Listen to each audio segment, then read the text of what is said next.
This is Przybylski of D20 Studios, here with Craig Stern of Sinister Studios, and we're going to be talking about his game, Telepath Tactics. Craig, you want to give us a little intro and tell us a little about the game? Sure. Telepath Tactics is a multiplayer turn-based tactics game. It supports up to 6 players, either human or AI. Right now you can see 6 AI players battling it out on one of the larger maps. It's a turn-based game, so it's a little bit in the vein of like Fire Emblem or Final Fantasy Tactics. Everyone controls an army of up to 27, I think is the current maximum. Wow. Up to 27 characters, and they duke it out turn by turn. There's elevation effects, so you want to put your ranged attackers up on top of towers so they deal more damage. There are environmental hazards. Characters can get shoved into the water or on lava-filled maps into the lava. They can be frozen, set on fire, blinded, slowed. There's a ton of terrible things that can happen to characters in this game, and it's a lot of fun. Awesome. I was playing yesterday, I actually noticed you actually have engineers that could build and construct bridges and obstacles as well. That's exactly right. Bridges, engineers can build bridges, they can build barricades, they can even set up explosive charges that will take out bridges, barricades, walls, boulders, trees, any sort of destructible object you find on the battlefield. That's very cool. So about a year ago, I remember reading an article of yours talking about how there seems to be this resurgence of tactics-based games coming to the browser and mobile platforms. What are some of your insights on that? I think it's part of the resurgence of older game types in general that you find in the indie scene. I mean, platformers obviously were one of the first genres to have their resurgence. Now you see a lot of older game types like first-person dungeon delvers. There are like tons of them coming out now. That's starting to happen with turn-based tactics as well, and I'm really glad to see it because I love turn-based tactics games.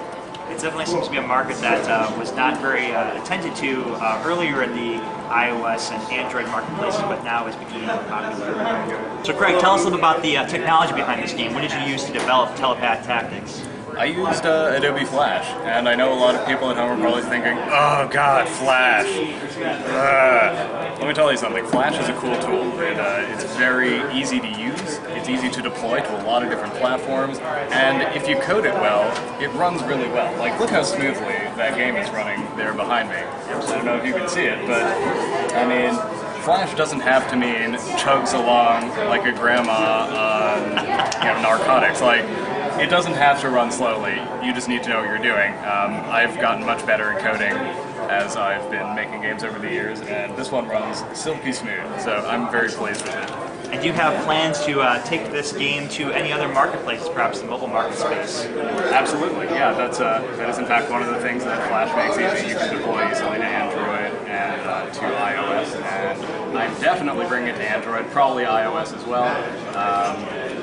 I hear there are quite a few people who would like to play this on their tablets, and I can totally understand that urge because, well, I designed the interface with tablets in mind, and this would be kind of a good time waster, I think.